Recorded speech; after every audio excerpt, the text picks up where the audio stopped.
Here of life, and there's one who's caught my eye. One who's caught my eye.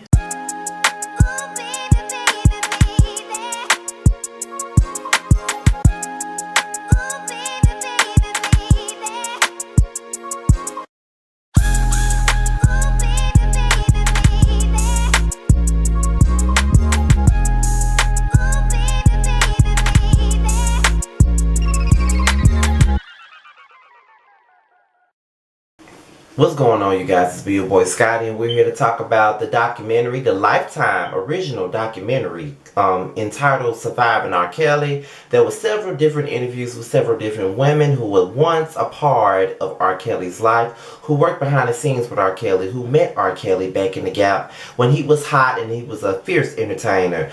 You know, I'm not gonna do a play-by-play. And I do plan on reviewing each part. This is part 1 and part 2, and I'm just gonna give you I'm just not gonna go through the whole play-by-play because I didn't even make no notes about this. It's just that people really don't know how to separate the art from the person, so to speak. You know what I mean? It's kind of like Bill Cosby. You know how people were so speaking against him and against believing everything that everybody had to say about him just because he was Heathcliff Huxtable, not realizing that Cliff Huxtable was the character that he played and he was not the real person that he was not a real person. He was a character that he played. And sometimes people cannot seem to separate the art from the person.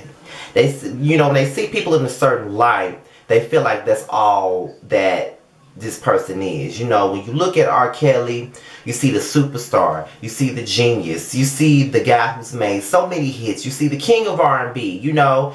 And as a person that's a big consumer of R&B music, I can say that I am a huge, and I'm not going to say was just because of what's going on with him as far as his personal life, you know, but at the end of the day, I am a big fan of his music. I really am. I'll be sitting up here lying if I said that because of what he had going on, I'm going to stop listening to 12 Play.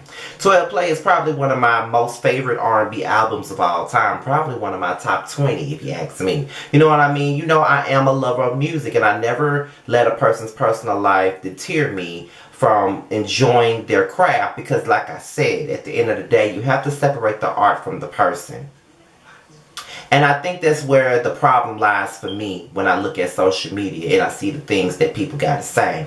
And I'm really disheartened in a sense, and I'm really disgusted by the ignorance, but you only got two hands. So, like I said, on one hand, I'm disheartened. In the other hand, I'm disgusted. But then you got to use your feet for the other part. And on my left foot, I'm not surprised.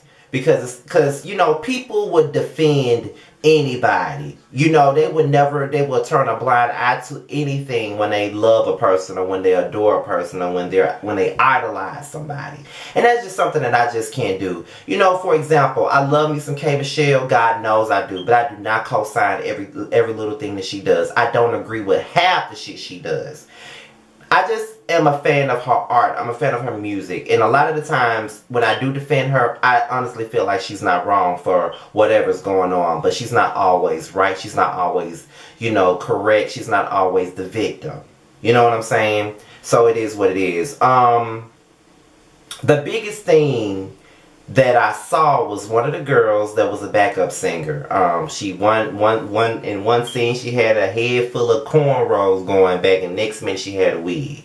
But whatever. It was funny because she mentioned a girl named Tia Hawkins. And if you own the Age Ain't Nothing But a Number album, you would see that the girl, the loudmouth hood girl that was on Throw Your Hands Up, that was on I'm So Into You. She was also on No One Knows How to Love Me Quite Like You Do. And I think she was also on Street Thing. But she was only on Street Thing for a quick second. She was like, yo, Leah, why don't you take her to the bridge and let her know how you really feel. That was Tia Hawkins. She was on those songs doing all that rapping. Like, if you heard the song, throw your hands up, you know. So if you're down with the second chapter, throw your hands up. You know, that song. If you into music and you listen to the AJ Number the Number album, you would know what I'm talking about. So, you know, it was crazy to hear her name, because I think I heard her name before. And I think she spoke against R. Kelly a couple of years ago. You know what I mean? And, so when I heard her mention Tia's name, I'm like, okay, so she's back from, you know, the earliest time, you know, during R. Kelly's early stages of his career when he was first starting to blow up as an artist. And, you know, they were talking about Aaliyah and the Aaliyah era, the saga with Aaliyah and how their relationship was. And, you know what I'm saying? He met Aaliyah through Barry Hankerson, who is his manager and who is Aaliyah's uncle. You know, she was signed to her uncle's label, Blackground Records. You know, so he was managing R. Kelly, and he ended up managing Aaliyah when she became a star. And she was 12 years old when she met him. Now, let's be frank. He shouted out Aaliyah. And on his first album with Public Announcement called Born in the 90s, it was a song called She's Got That Vibe. And he said something like, cute little Leah, she's got that vibe. He shouted her out on She's Got the Vibe. Then that album come out, I want to say 90 or 91. I know it was the album before 12 Play. And 12 Play came out in 93. So Born into the 90s had to come out in at least 91 or 92. It was somewhere in between. But he did shout out Aaliyah and She's Got That Vibe. Okay? That's a little known fact. Did you know that? I do. Go listen to it. He did. Let's not forget that he had her on the Summer Bunnies remix.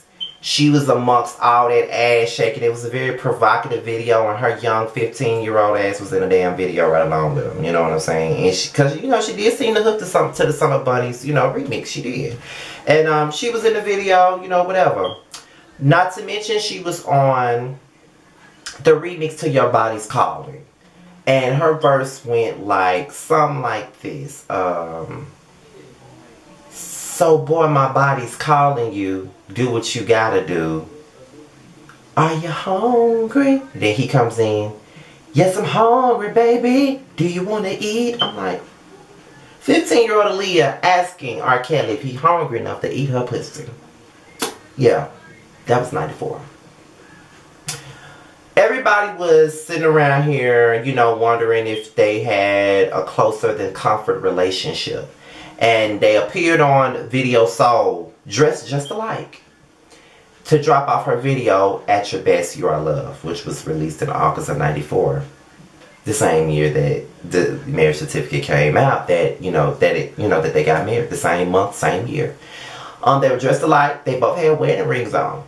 Go back and look at that interview. They both had the matching rings, matching outfits, so it was pretty clear how close they was. She never would tell her age. And even in the video, even in this documentary, one of his guys forged the documents, got her the fake ID, and all of that stuff. You know, everybody wondered how a 15-year-old got married to a 27-year-old, but she actually lied and said she was 18. She was in love with R. Kelly. You know, that was her mentor, her best friend. You know, they're both Capricorn. And they just had this connection. And, you know, I'm not here to judge anybody. I mean, I know people that's dated men when I was in high school and the men was well into their 20s. So, and just because I'm saying I'm not here to judge, it does not mean that I'm condoning it, because I don't. Okay, let's just be clear. I don't. But I do know people that I went to high school with that really did date niggas that was well into their 20s. Some of them in their 30s. I know bitches that did that. So I've seen it before. So, but what could I say? I was a child too, you know what I'm saying? But whatever. So, they got married, you know, and things happened, you know. One of the people that was on the bus, you know, saw them having sex. It's like people saw things and they just turned a blind eye to it.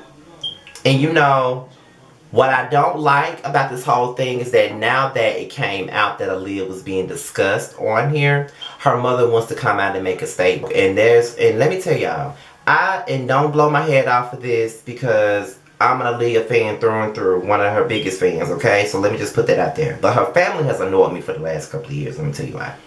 They always want to sweep stuff under the rug. And I get that they want to protect her legacy. They don't want people to see her no more than what they already saw her as. But at the end of the day, Aaliyah was a young girl.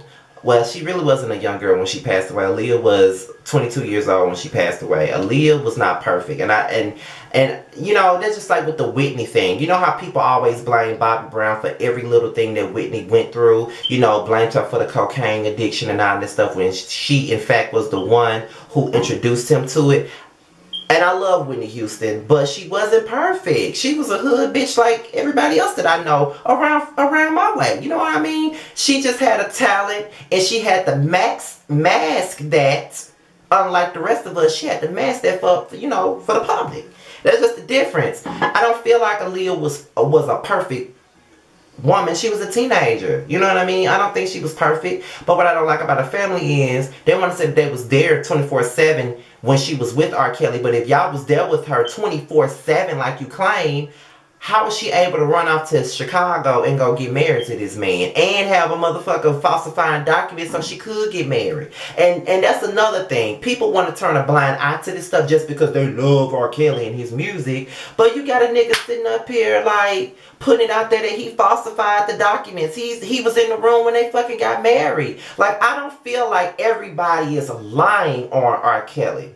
And this just brings me back to what I cannot stand. And Messy Mouse, shout out to him, my boy Messy Mouse, fellow Aquarius. He put it out there on Facebook saying that, judging by his timeline, he saw a lot of women coming for the women that was on the show. And basically victim shaming them. And everybody's question is, well, what took them so long to come out? Why are they talking about it now? Yada, yada, yada. My thing about it is, do you know how many rape victims never speak about their damn issues? Do you know how many rape victims never come out and say that they were raped by a person out of fear? You know what I'm saying? Sometimes it takes one person to say, this man did this to me. And that gives somebody else the courage to come out and say what happened to them. Not everybody's looking for a check. Not everybody's looking for a motherfucking come up. You know what I'm saying? Because nobody, who wants to, first of all, if anybody's trying to come up off this disgusting ass shit, they're just as disgusting as R. Kelly was for what he did to them, okay? But my thing about it is, everybody's not looking for a come up. Some of this shit probably really did happen to these girls. And I'm not here to victim shame nobody. And I don't like it when people victim shame people. Like, y'all want to sit up here and say, oh, y'all was young and y'all was hot in the ass, y'all wanted the dick, and now y'all want to be mad because the money ran dry. Do y'all understand how you sound? These girls was 14, 15, and 16 years old, immature and hot in the ass, yes. But the main person that you need to be looking at and pointing the finger at is, first of all, their parents. Because where the fuck was the parents at? And why the fuck was their parents allowing them to be with a grown-ass man? That's number one. And number two, point the finger at his ass because he's the adult, fully grown-ass man, damn near 30, manipulating these young-ass girls that he know probably gonna go just because he R. Kelly. All they see is that, oh, this R. Kelly, I get a chance to sleep with him. Have you ever been 14, 15, or 16 years old and hear the things that you said? Like, I hate when Facebook comes up and my Facebook memories show the shit that I done said 11, 12 years ago when I was a teenager. I don't like to see that shit because I'll be like, God damn, like when I was 16, 17, 18, 19 years old, I was dumb as fuck for the shit that I was saying. I cringe when I read some of the shit I be saying, that I said on Facebook when I was growing up. I hate that shit. So imagine how they probably look back at it and say, damn, I was stupid, or damn, this happened, or yada, yada, yada. Like, just put yourself in somebody else's shoes for once, bruh. Like, that's all I'm saying. Like, y'all sit up here and judge motherfuckers and shit and act like, you know what I'm saying? Like, they ain't got no right to speak. Like, they have every right to speak on their fucking experience, okay? And R. Kelly called himself the Pied Piper of R&B. Like, that should ring many alarms. And on top of that, he married Aaliyah. He thought he got the girl pregnant, bruh. And you still want to sit up here and pretty much glorify and justify this shit just because you a fan? Like I just said, nigga, I've been a fan of R. Kelly. Like, 12 Play is probably one of my favorite R&B albums. 12 Play is probably my favorite R. Kelly song. But at the end of the day, I'm not gonna, like, at the end of the day, yeah, 12 Play is probably my favorite R. Kelly song. But when you're right, you're right. And when you're wrong. And R. Kelly, you fucking wrong. And everybody's that's justifying his motherfucking behavior is just as fucking wrong as he is. And I don't see how anybody could call themselves a grown-ass woman or a man to sit up here and fucking, like, think that this shit is cute and try to diss and downgrade the fucking females that had to deal with it. Now you wonder why people sweep shit under the rug in the black communities when it comes down to sexual assault. This is why they don't say anything, because of y'all. Like, what the fuck? You know what I'm saying? Like, and that girl with the braids and the wig who knew Tia Hawkins and all that shit and is basically vividly described what she saw with the Aaliyah thing, like, I believe everything she said. Point in the fuck blank, I believe it.